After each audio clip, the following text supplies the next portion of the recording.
Hello বন্ধুরা, let's কুকে একটা নতুন রেসিপিতে আপনাদের সকলকে স্বাগত জানাই। আশা করি আপনারা খুব ভালো আছেন।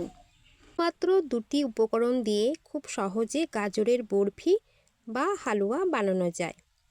চলুন বন্ধুরা, আর দেরি না করে রেসিপিটি বানানো যাক।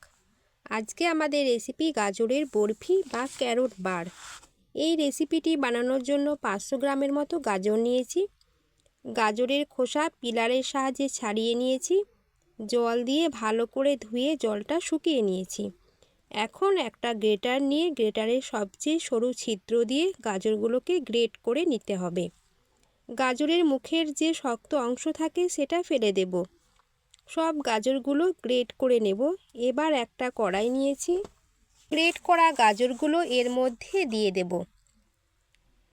গাজরটা সেদ্ধ হয়ে এলে এর মধ্যে দেব 200 গ্রাম চিনি, আর দিলাম চা চামচের 4 ভাগের 1 ভাগ লবণ। আপনারা লবণটা স্কিপও করতে পারেন। লবণটা দিলে মিষ্টির ব্যালেন্সটা ঠিকঠাক থাকে। গাজর ও চিনিটাকে নাড়তে থাকব। চিনির রসে গাজরটা সেদ্ধ হবে। 10 থেকে 15 মিনিট লো ফ্লেমে ঢাকনা দিয়ে ঢেকে এটাকে কুক করে নেব। ঢাকনা খুলে এর মধ্যে দেব 1 কাপ গরুর দুধ।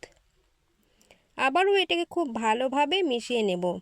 এর মধ্যে 2 টুকরো দারুচিনি আর 2টি এলাচ দিলাম। এটা দিলে গাজরের ফ্লেভারটা ভালো আসে। এটাকে কিছুক্ষণ নাড়াচাড়া করার পর এর মধ্যে দেব 2 টেবিল চামচ ঘি। ঘিটা দিয়ে খুব ভালোভাবে নাড়াচাড়া করব। এই সময় ঘন ঘন নাড়াচাড়া করতে হবে, না নাড়লে কড়াইয়ের নিচে লেগে যাওয়ার সম্ভাবনা থাকবে। যখন দেখবেন কড়াইয়ের গা থেকে গাজরের মিশ্রণটা উঠে আসছে, তখন বুঝে নিতে হবে বরফি করার জন্য মিশ্রণটা রেডি। আমি একটা ট্রের উপর বাটার পেপারে ঘি ব্রাশ করে রেখেছিলাম। এবার এর মধ্যে এই মিশ্রণটা ঢেলে দেব। গরম অবস্থায় মিশ্রণটা ঢালতে হবে। চারপাশটা সমান করে নেব। এর মধ্যে আপনারা আপনাদের পছন্দ মতো ড্রাই ফ্রুটস দিতে পারেন।